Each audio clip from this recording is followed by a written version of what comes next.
বন্ধুরা, যেটা দেখতে পাচ্ছেন এটা হচ্ছে আমার হাত থেকে হঠাৎ করে একটা ডিম ভেঙে পড়ে গেল। আমি সেই ডিমটাকে নিয়ে কিছু পেঁয়াজ, একটু হলুদ আর শুকনো মরিচ দিয়েছি, দিয়ে এখন ডিমটাকে ভাজার চেষ্টা করছি। বন্ধুরা, এই যে দেখুন,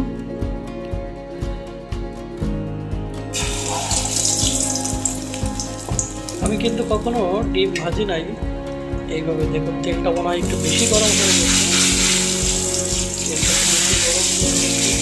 যার কারণে ডিম ভাজতে গেলে কিন্তু একটা শব্দ আছে, সেই শব্দটা কিন্তু আপনারা দেখতে পাচ্ছেন। এই শব্দটা কিন্তু সামনের এই যে ভাজি হয়ে গেছে, আর বেশি ভাজি করা লাগবে না। এই আমার ডিম ভাজি রেডি। এবার তুলে ফেলতে হবে মচমচে ডিম ভাজি। একটা ডিম ভাজি দিয়েই আমি রাতের খাবারটা শেষ করব। একেবারে মনে হচ্ছে সে পিঠার মতো।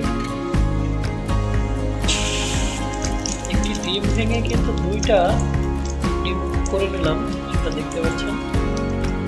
অল্প জাল দিয়ে কিন্তু ডিমটাকে ভাজি করা হয়েছে। আপনারা আবার মনে করেন না যে আপনাদেরকে ডিম ভাজি দেখাচ্ছি। আসলে ডিম ভাজি সকলেই করতে পারে, সকলেরই ডিম ভাজি করার অভিজ্ঞতা আছে। ডিম ভাজিটা আমি সুন্দর করে ভেজে নিলাম। আসলে শিখছি, রান্নাবান্না সব কিছু শিখতে হবে, যেহেতু কোনো এক সময় হয়তো নিজেকেই রান্না করে খেতে হতে পারে, তার জন্য রান্নাবান্না করা শিখছি। নেড়ে দিলাম, উল্টে দিলাম। ডিমটা একটু ব্রাউন কালার হয়ে গেলে তুলে ফেলতে হবে। ঠিক এইরকম কালার হয়েছে বন্ধুরা, দেখুন সুন্দর লাগছে।